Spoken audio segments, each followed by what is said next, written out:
أعوذ بالله من الشيطان الرجيم. بسم الله الرحمن الرحيم. واضرب لهم مثلا أصحاب القرية إذ جاءها المرسلون إذ أرسلنا إليهم اثنين فكذبوهما فعززنا بثالث فقالوا إنا إليكم مرسلون قالوا ما أنتم إلا بشر مثلنا وما أنزل الرحمن من شيء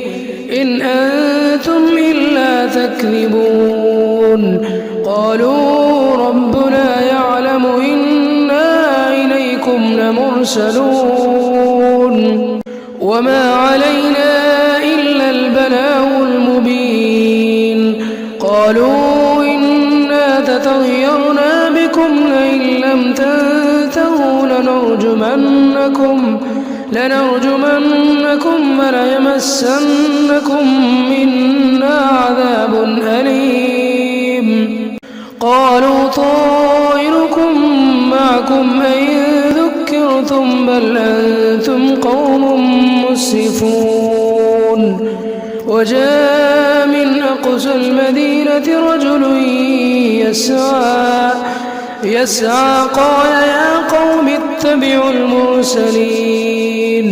اتبعوا من لا يسألكم أجرا وهم مهتدون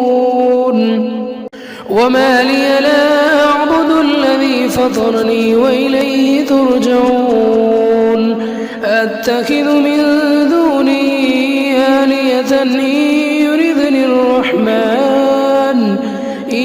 يردني الرحمن بضر لا تغن عني شفاعتهم شيئا ولا ينقذون إني إذا لفي ضلال مبين إني آمنت بربكم فاسمعون قيل ادخل الجنة قال يا ليت قومي يعلمون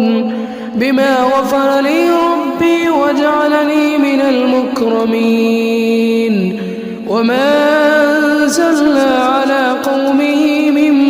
بعده من جند من السماء وما كنا منزلين إن كانت إلا صيحة